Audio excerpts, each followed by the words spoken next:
Father loved the sick. And we win the glory. And we win the glory. So as we worship and behold your face, the light of your container shines on us. We radiate your love. And as we worship, Lord,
your mercy looks good on us.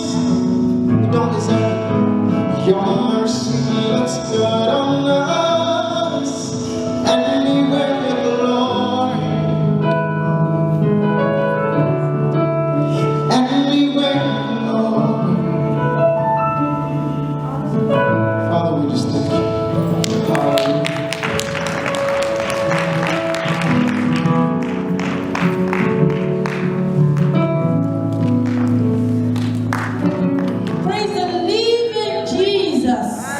Hallelujah. Because he lives, we can face tomorrow. Hallelujah. Hallelujah. Hallelujah. I'm so sorry. I'm so sorry. I'm actually knowing this today. I'm so sorry. It is well, man. I didn't read the invitation when I thought it was his birthday. I said, I I will surprise them because I have not seen them for the past 3 years. But because He lives, we can face tomorrow. Because He lives, we can face tomorrow. Because He lives, all your fear is gone. Because I know He owns your future. Our life is worth a living just because He lives. Your steadfast love extends to the heavens. Your faithfulness reaches to the clouds. Your righteousness is like majestic mountains, and your wisdom like the depth of the sea. And you come to us, filling our heart with your loving kindness. You find your feet in the shadows of His wings. You eat His fill, you feel from the boundaries of His household. Hallelujah, hallelujah, hallelujah. Oh, we thank you. We give you praise for life. We thank you for grace. We thank you for your faithfulness. Your mercy endures forever. Your mercy is everlasting. You are great, and you are greatly to be praised. You made the heavens your throne, and you made the earth your footstool. You know the end from the beginning, and we fear you, O God. And Ọlọ́run bá mi, ẹ̀rù Ọlọ́run bá mi o. Ohun tó bá ti pinnu lọ́kàn rẹ̀ o, kò sẹ́dá tó lè dá dúró. Ẹ̀rù Ọlọ́run bá mi sẹ́, ẹ̀rù Jésù ló bá mi o. Ohun tó bá ti pinnu lọ́kàn rẹ̀ o, kò má sẹ́dá tó lè dá dúró. Di Jésù mú, ṣàgbékalẹ̀, yóò gbà ọ̀rẹ́ ojú kò ní tì ọ́. Di Jésù yìí mú o,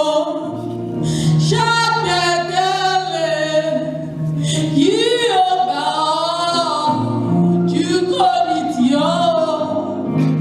Yóò gbà ọ́ sẹ́, ojú kò ní tì ọ́. Yóò dá sọ̀rọ̀ rẹ, ojú kò ní tì ọ́. Yóò gbọ́ gbẹ̀bẹ̀ rẹ, ojú kò ní tì ọ́. Yóò lànà fún ọ̀rẹ́, ojú kò ní tì ọ́. Yóò bá ọ ṣe, ojú kò ní tì ọ́. Yóò bá ọ ṣe sẹ́, yóò tì ọ́ lẹ́yìn ọ̀rẹ́, ojú kò ní tì ọ́. Àtìlẹ́yìn kò ojú má tì ní, ojú kò ní tì ọ́. Bàbá tí gbà láìlẹ́nìkan, ojú kò ní tì ọ́. Alápágbọ̀gbọ̀rọ̀ lọ́rùn tí ìyá ọmọ rẹ̀ lọ́ọ̀fìn ayé, ojú kò ní tì ọ́. Oh, Father, we thank you. Father, we bless you. You do as it pleases you. You are unquestionable God. You are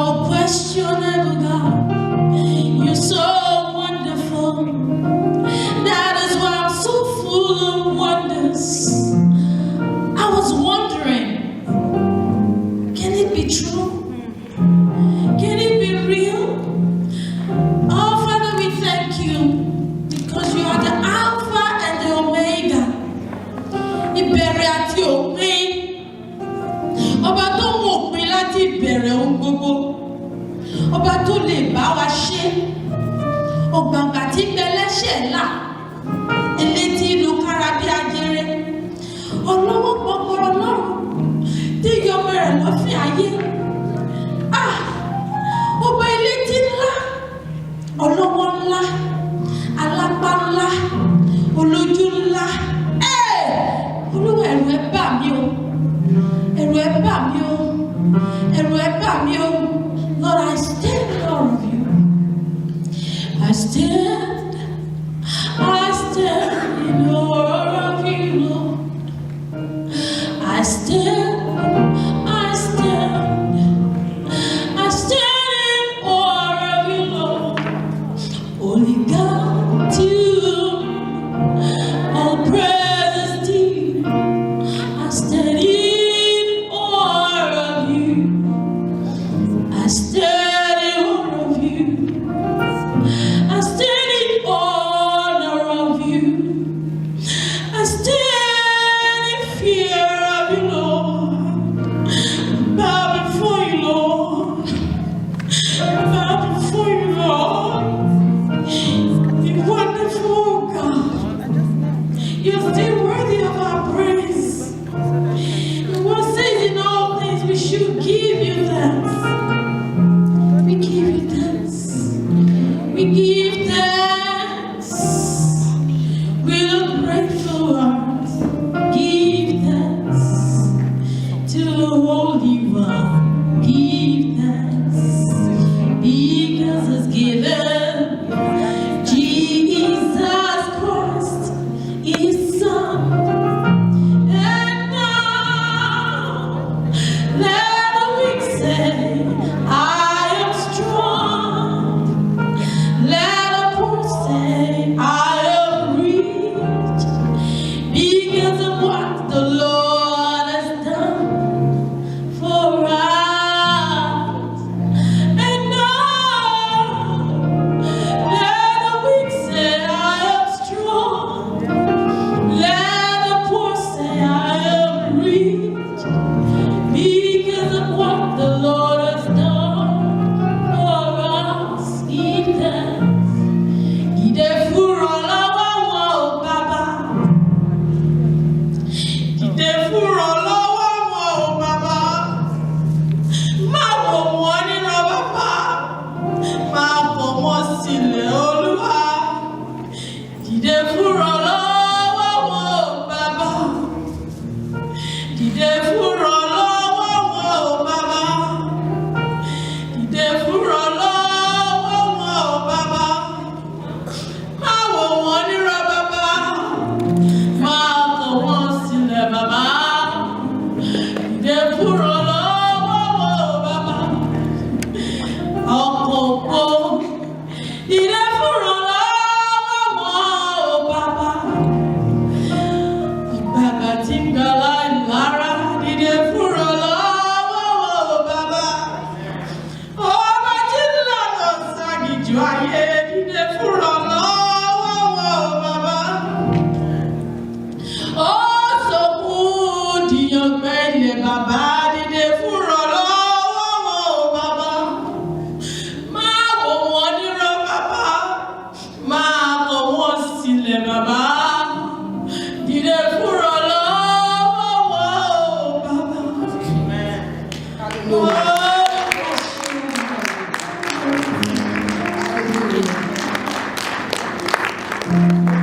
Hallelujah. God bless you.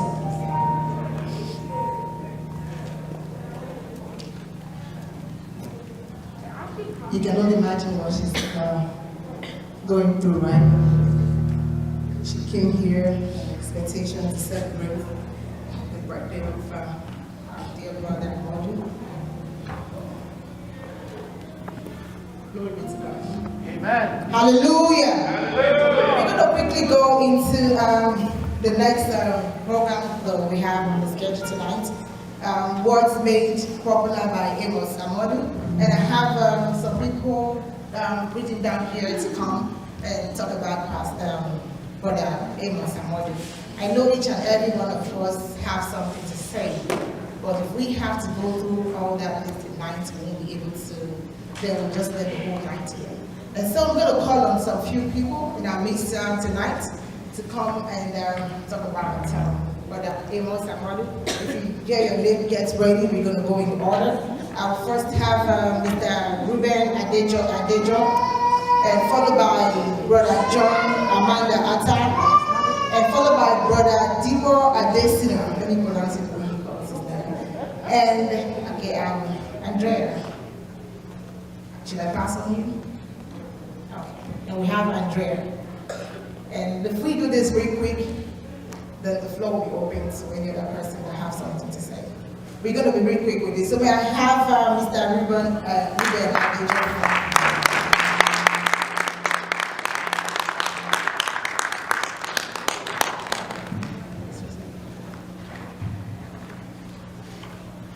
Good evening, everyone.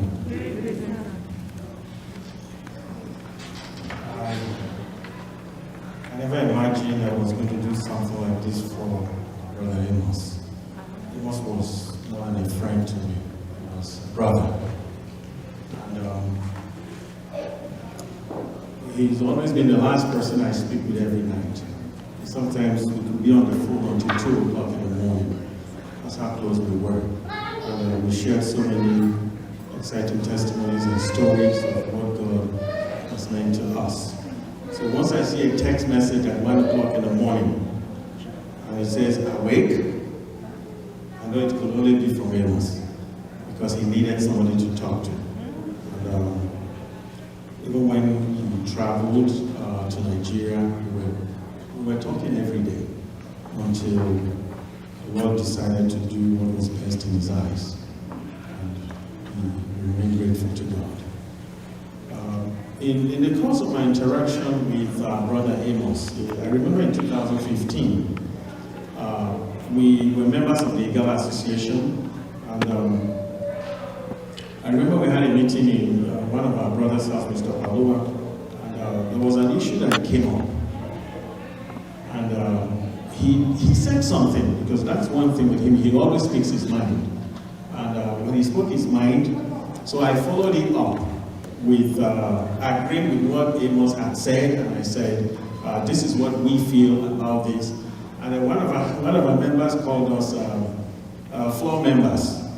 He said, we are just floor members. What do we know about Igala Association? And so from that day, we became floor members. And so whichever meeting we go to, if I was sitting on a chair before he gets there, he said, don't forget you're a floor member, you should be sitting on the floor. So I always, so whatever meeting we attend, we always sit on the floor because we're considered floor members. And for those who know what floor members mean, the floor member became a problem because after 1 year or 2 years later, and there was something Dr. Alpha said, I was elected president, Amos was elected vice president. So somebody said, do you want to be a floor member? Dr. Alpha said, look at what floor members have done to the original members. So if you want to be a floor member, you know what's coming next. That means you are going to be one of the leaders. And so that was one, we became floor members, and that was the way we always addressed each other. He would call me a floor member and I'll call him a floor member. Then one other thing was, there's this word he uses every time. And he would always say, Omatai. And Omatai is an Igala word, which is like my beloved brother. It is something that is rarely used. People hardly use it. So each time he addresses, especially members of the ESCO, he would always say, Omatai, Omatai. And that was something that, we got so used to, even after he left. We started calling each other Omatai. And then one time, or sometime last 2 years ago, we had some of these issues going on within the association. And there was a word he used. And I thought it was because of his military background. And because of the way the Constitution was being thrown up and down. And he said that they were using, he said you weaponized the Constitution. And up to today, we are still struggling with what that meant. But where he said you weaponized the Constitution against us. and that you were just throwing it up and down. So we still remember those words. And then later we had a new secretary. One of our sisters became our new secretary, and she was trying to find out if somebody is speaking, because then we were using Zoom. So she wasn't sure of who was speaking. And so we asked her, we were trying to find out what ways to do it. And it was something Amos would always do. Before he speaks, he would say, this is Amodu. So even at the national level, at the local level, before he speaks, he will always, he doesn't need to raise his hand. He will tell you, hey, sir, this is Amodu. You know, in Ghana we call it Amodu, but Amos will call it Amodu. And so we started calling it Amodu. And we didn't know what it meant, but we just felt that, well, this is Amodu. So every time we see him, we say Amodu. And those were some of the things, but one thing I just want to say very briefly is that Amos left for us footprints in the sands of time. And each of us, even when we come for executive committee meeting, we would always recall. We might talk about many things, but we'll always recall everything that Amos has said and everything he has left behind. He was a good example to us. Never raised his voice, never insulted anybody, never said any bad word, never left a meeting with words unsaid. Whatever he felt, he will lay it right there. Whatever he feels and wants to say, he will still say it. You can keep putting him down, he will still say what he has in mind. And that was one lesson that all of us have learned over the years. And I pray that as we live day by day, I know it's difficult. For every one of us, it's so difficult. Only God knows how many times we have shed tears on our way to work, coming from work. Because when it comes to that time he calls, and I don't hear his voice again, I begin to cry. Because I feel he needed somebody to talk to. But one thing that I want us to remember is in the words of John Fawcett. John Fawcett wrote this song, I think way back in like 1822. He said, when we are somewhere apart, it gives us inward pain. But we shall still be joined in heart and hope to meet again. I know that one day, when the trumpet of the Lord sounds, we will meet again. Amen. And I pray that you will also be prepared to meet with him when all this is over. Thank you very much.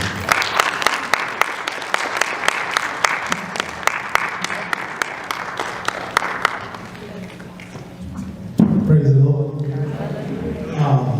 So I happen to be from the same church as Brother Amodu, and I think officially, as of this week or when his official birthday, he's about 15 years older than I am. But we are so very close that I actually consider him as a brother. He told me a word that I really don't fully understand and need it until today, because I'm not from Igala. We happen to be from Kogi, but I'm not from Igala, and the word is Akbai Haile.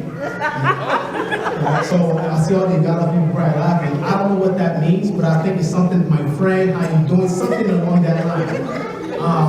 And from the day that I learned that word, I stopped calling him Brother Amos, and he stopped calling me Brother Depot. So every time that I see him, I refer to him as Akbai, and he also refers to me as Akbai, so that became our name that we refer to each other as. But he was a very, very a humble person, and he's one of those persons that there's no job that's too small for him to do. Being a member of the same church, I mean, from talking about handling cameras, to picking up trash, to cutting grass, that was what we know I knew him for. And that kind of taught me how, how to serve other people. There's nothing that he won't do for you, there's nothing he won't, he was an amazing man. One of the things as I was sitting down, and I recall this, today we're celebrating his birthday. We're not here to mourn, we're not here to cry, it's to celebrate him. Even though he's physically not here with us, he left seeds that would carry on his legacy. And I remember, I'm not sure how old Andrea is, but on the day we did her naming ceremony, I walked up to him, and I want to assume that was the Spirit of God that told me this, and I told him, as he held her, I said, this daughter of yours, she's not an ordinary person. that she's going to do something great. I mean, I didn't know. I just went up to him and I just said it. And I've never in my life said that to anybody, but I was moved to do that. That she's going to be somebody great upon this earth. Now, fast forward to today, not only does he have one girl, but he has 3 girls, which means that all 4 of them are destined to do something significant because they are his seeds. You know, when you think about seeds, they, of course, you sow them, right? And then they germinate and they begin to grow and blossom. So even though we don't have Brother Amadou with us today, he's in a better place by God's grace. His spirit lives on and the seeds are here with us. And I strongly believe that as the year goes by, as they continue to do great things, we will always remember him for who he was and the seeds that he left behind. And just like Brother Atta said, you know, sometimes when I drive, you know, several times, as I'm driving, he'll just pop in my mind. And the only word that I will say is Akbai. You know, at that time, you know, it's, you know, as much as we would like to remember him for, you know, a great man that he was, you can't but not remember him and not feel a sense of sadness. You know, and when I do that, just driving, and I just remember that name, I become very, very calm in spirit. You know, just the name Akbai, and hopefully, as you're, you know, don't call me Akbai when you see me leaving, but hopefully, you all remember that name Akbai for, you know, the great man that he was, and his legacy will continue to live by God's grace. Amen.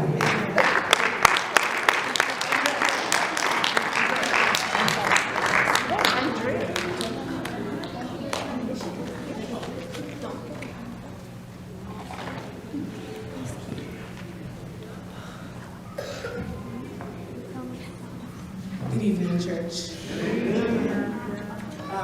One thing I want to say before I speak is just I can't promise you that I won't cry.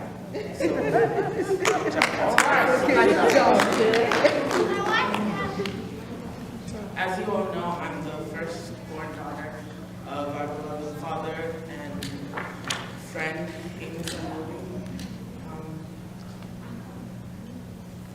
One of the characteristics that I know that he had and that he carried with him all the time was humility. Something that I've learned from him, and I hope that you all have too. Something that I will carry on with me for the rest of my life as his legacy. And that I will be able to practice and teach my children and teach them his legacy, teach them what he did. I remember one time, it was my grandfather's service of songs. I had never met him, though I had spoken to him a few times over FaceTime. Because I had never met him, I was very sad about it, so it was like regret. And I was 5, turning 6 at the time. I was supposed to read some Bible verses for him. So I read them, and as I was speaking, my voice started tearing up. I almost started crying. I finished, and then at the end, I remember my father coming up to carry me back to the seat. I remember that he was always there for me, no matter where it was.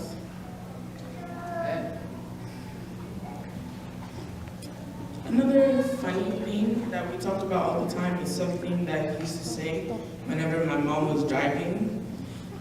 Most of the time, like 95% of the time, she'll be over the speed limit.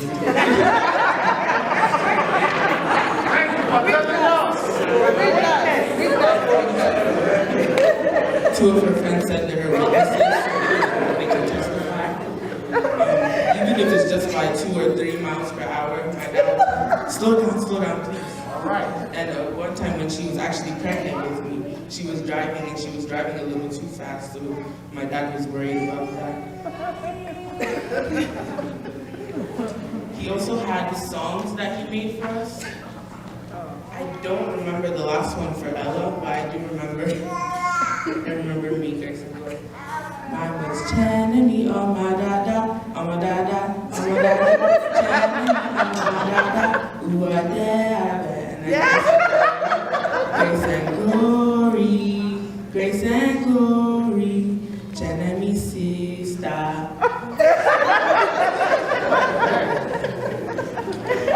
And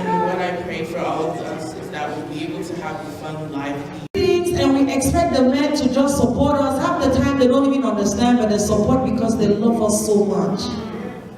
I appreciate the love of your husband. The way your husband loves you so selflessly.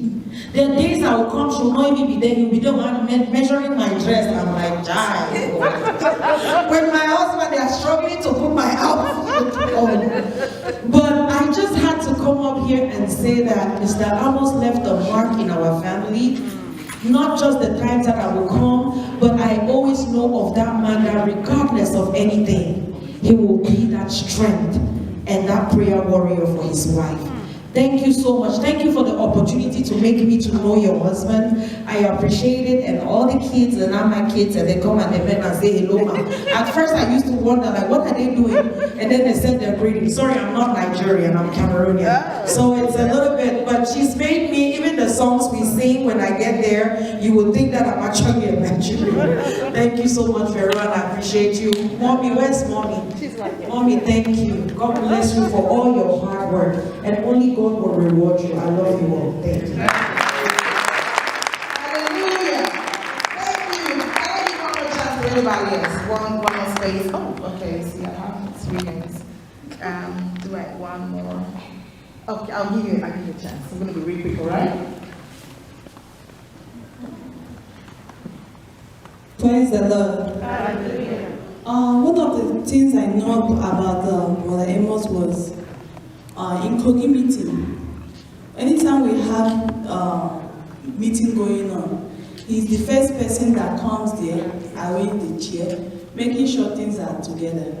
That's one of the things about Boaman that I will never forget. For the first time when my husband hosted Kogi meeting in our house, it was 1-bedroom apartment.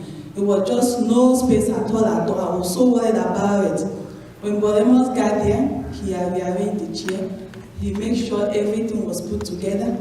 And then I was so worried about the food. He said, don't worry, I got those things together. I didn't know that Bodemos had his wife, made food, made the vegetable soup, everything that's related to their traditional food that was from back home that they know of. He made it, he has his wife made that food, and he came along with it. So when the time for the meeting to start, he displayed it. I mean, that man, I don't know, he was just like an angel that was sent from heaven for us. One of the things in the church I remember about him is he always carried card for women that are that gave birth.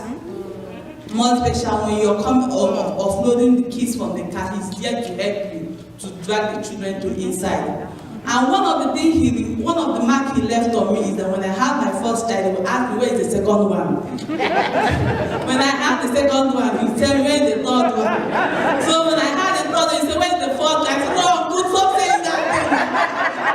So now the third one is here, and he's not here to come and be reminding me, where is the fourth one? There's no fourth one. But very, very missed among us in the church.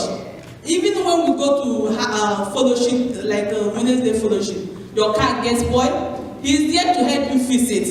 He's here to hold you or put the batteries together. I mean, he's an extraordinary person that I don't know how God made that man. But what I want to say is, may God continue to bless his family, and may God continue to help us also to live example like what he left while he was here on earth.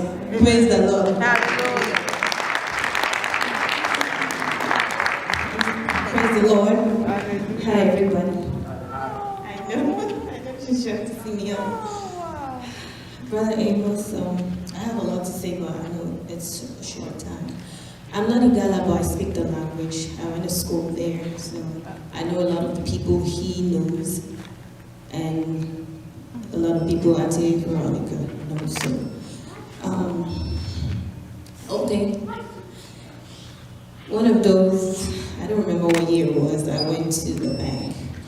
I didn't even know he had moved to that branch, so I just walked in there trying to open another account, and he was the one I met at the door.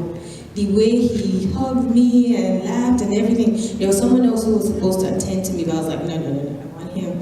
So So we sat in his office. I told him I didn't have a lot of time. I was supposed to be going somewhere, but I ended up staying there for over 3 hours. We were just and talking, and I forgot where I was supposed to go. I forgot everything I was supposed to do.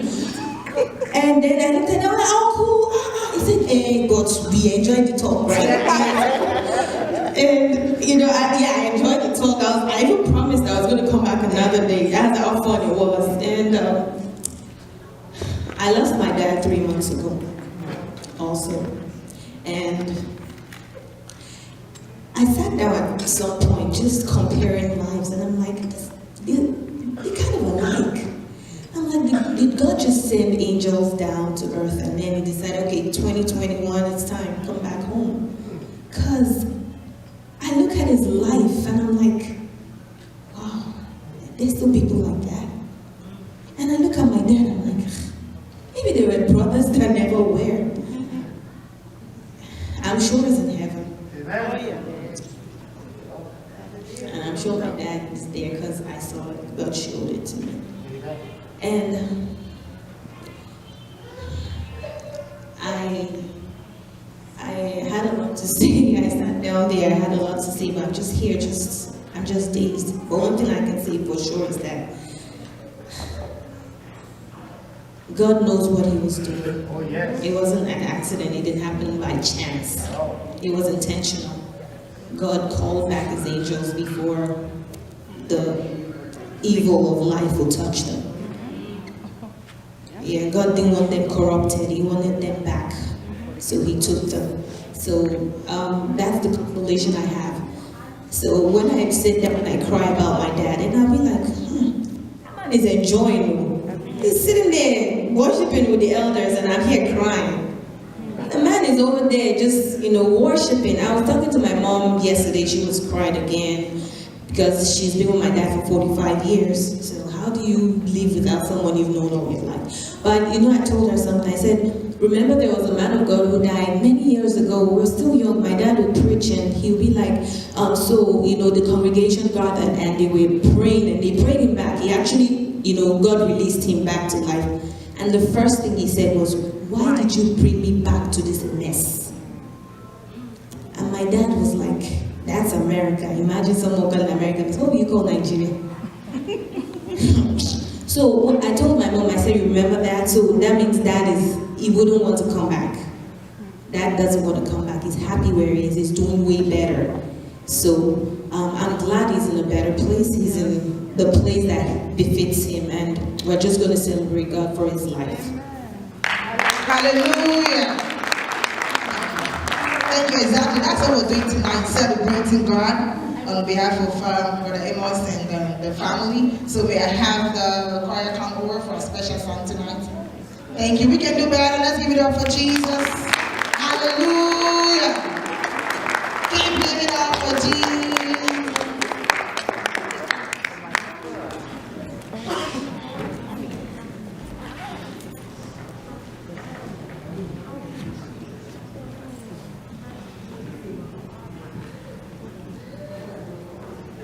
Praise the Lord. Hallelujah. Hallelujah. Have you been blessed tonight? Yes. It's always a blessing. It's hearing about an amazing man.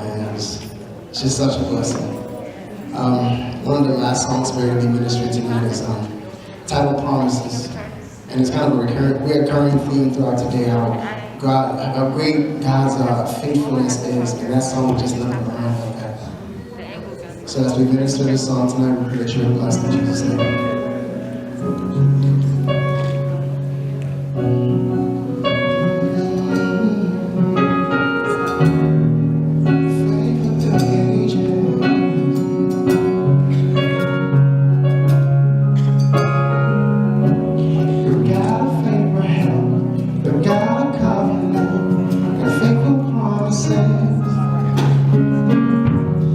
Time and time again, you have proven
Hallelujah.